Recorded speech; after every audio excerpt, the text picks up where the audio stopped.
عمرك دخلت أوضة فيها ناس أو في أي تجمع عائلي فضلت ساكت لأنك مش عارف أنت عايز تقول إيه أو مش عارف تقول إيه أصلا؟ قلبك بيدق وإيدك بتعرج وكل خلية في جسمك بتصرخ بأعلى صوت وتقول لك اهرب. لو حصل معاك كده فأنت مش لوحدك، ده اسمه الرهاب الاجتماعي. الرهاب الاجتماعي هو اضطراب نفسي بيخلي الإنسان بيحس بخوف غير منطقي لما يتعامل مع الناس، وده عكس الخجل أو الكسوف، لأن ده خوف حرفيا بيشلك، بتخليك مش قادر تتكلم، مش قادر تتحرك، مش قادر تعمل أي حاجة. الشخص بيكون متوقع إن الناس دي هتحكم عليه أو هتضحك عليه أو تتنمر عليه بأي طريقة من الطرق او تقلل منه. طب ازاي اعرف ان عندي الرهاب الاجتماعي مش مجرد خوف او كسوف عادي؟ لما بتدخل مكان فيه ناس او لما ضيوف بيجوا عندكم البيت بتحس ان قلبك بيدوق كانك بتجري في ماراثون، وكمان بتحس انك مش عارف تتكلم ووشك بيولع وايدك بتعرج، وبتحب تتجنب اي مناسبه اجتماعيه حتى لو صغيره. لو ده بيحصل لك فانت عندك رهاب اجتماعي. ممكن حد يسال ليه ده كله بيحصل؟ اصلا جينات، ممكن كيمياء الدماغ مش مظبوطه، احتمال تعرضت لموقف محرج وانت صغير، وارد جدا. كل الحاجات دي ممكن تبرمج دماغك ان الناس خطر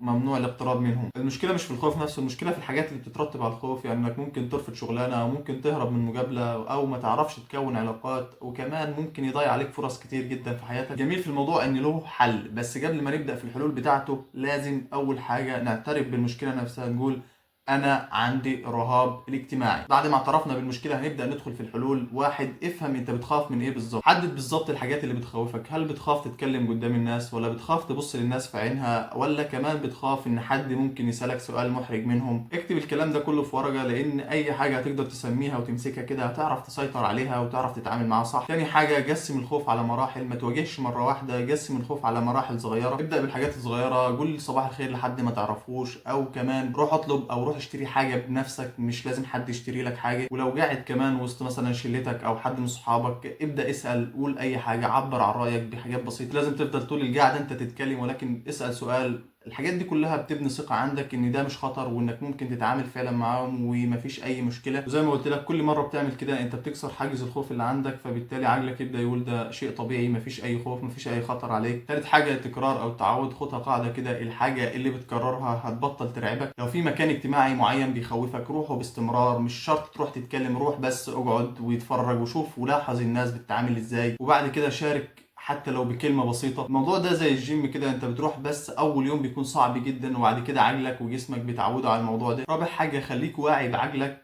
لان عقلك هيبدأ يوهمك بحاجات علشان تهرب من الموقف ده، لانك خايف وهرمون التوتر عندك عالي، فبالتالي هيحاول يوهمك باي حاجة، زي الناس دي هتضحك عليك، الناس دي هتتنمر عليك، الناس دي هتقول عليك، هتحكم عليك باي حاجة، هتفضحك بحاجة. كل ده وهم هو بيحاول يسلطه علشان انت تبدأ تهرب وتخلع بسرعة. خامس حاجة، احضن التوتر. التوتر مش عدو ليك، حاول تتعامل معاه كأنه موجة انت بتحاول تتفاديها، وبعد كده الدنيا هتمشي عادي. رقم ستة، احتفل بالحاجات الصغيرة اللي انت بتعملها واكتبها وخليك فخور بيها انك فعلا قدرت تواجه وما هربتش زي كل مرة. معلش يا جدعان كنت بتوضى لسه هصلي، بس قلت اقول جملتين في النهايه. في النهايه او في الختام حابب افكرك ان الرهاب مش لعنه او مش حاجه مزمنه، وعباره عن برنامج قديم في دماغك بيحاول يحميك.